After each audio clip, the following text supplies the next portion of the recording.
Bonjour chers étudiants et étudiantes, cette fois-ci on va consacrer cette vidéo pour résumer ou bien expliquer le module L'histoire des idées, toujours semestre 2, sous-titre Le siècle des Lumières, toujours études françaises.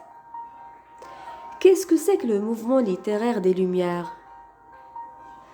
Ce mouvement littéraire, qui s'étend de 1715 à 1799, veut mettre les connaissances, c'est-à-dire les Lumières, à la portée de tous et combattre l'obscurantisme et l'ignorance.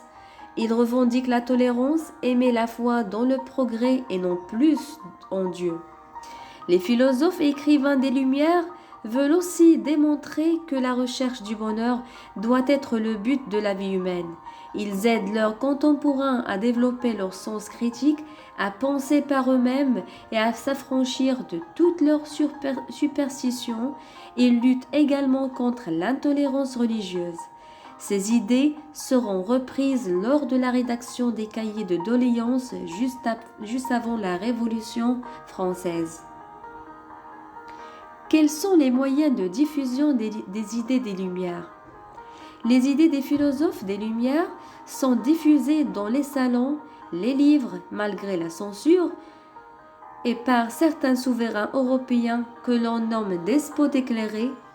Les philosophes n'hésitent pas à voyager pour partager leurs pensées. Comme Voltaire, il se rendra compte, ou bien il se rendra en Prusse auprès de Frédéric II et Diderot se mettra au service de Catherine II de Russie. Les idées des Lumières sont testées en Amérique du Nord lors de la rédaction de la Déclaration d'indépendance en 1776, puis de la Constitution des États-Unis en 1787. Elles serviront également à l'écriture de la Déclaration des droits de l'homme et du citoyen en 1789 durant la Révolution. Qui sont les philosophes des Lumières? C'est en Angleterre qu'on trouve les précurseurs du mouvement littéraire et philosophique des Lumières, comme Isaac Newton, qui a découvert la loi de l'attraction universelle, John Locke et David Hume. En France, Montesquieu valorise la notion de la séparation des trois pouvoirs, c'est-à-dire le pouvoir exécutif, législatif et judiciaire. Tandis que Voltaire s'insurge contre les pratiques judiciaires abusives. De leur côté, Denis Diderot et d'Alembert rédigent l'encyclopédie qui doit mettre la connaissance à la portée de tous. Quant à Jean-Jacques Rousseau, il aborde dans son contrat social le principe de souveraineté du peuple. En Allemagne, les philosophes Immanuel Kant et Goethe participent également au mouvement. Comment Voltaire a participé au siècle des Lumières? Voltaire, de son vrai nom François-Marie Arouet, est l'un des principaux philosophes et écrivains du siècle des Lumières. Il veut dénoncer l'intolérance, le fanatisme religieux et se lève contre les pratiques judiciaires abusives. Il écrit l'une de ses œuvres majeures, le traité sur la tolérance, après le scandale de l'affaire Calas. Un protestant y est injustement accusé du meurtre de son fils. Avec son Candide aussi, il utilise le conte philosophique pour critiquer la société de son époque.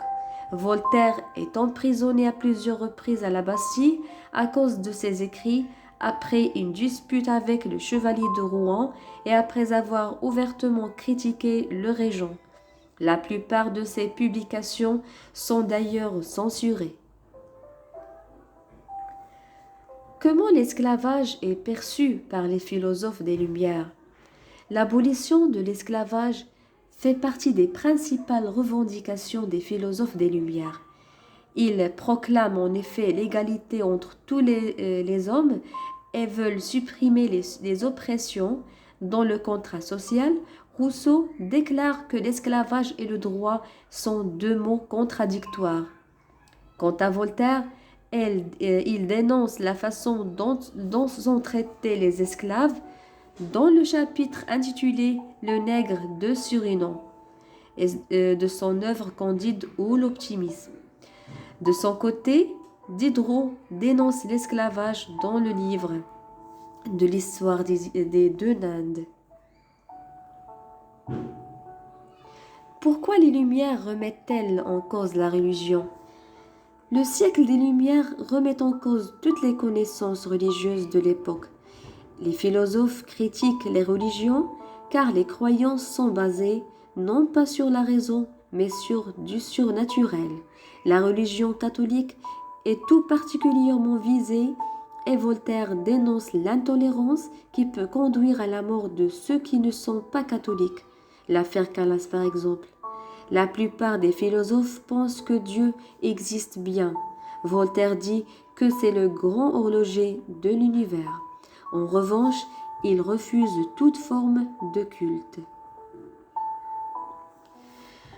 Alors, chers étudiants, j'ai résumé le module comme vous avez vu et voici quelques dates clés des Lumières. Merci pour votre attention et à la prochaine.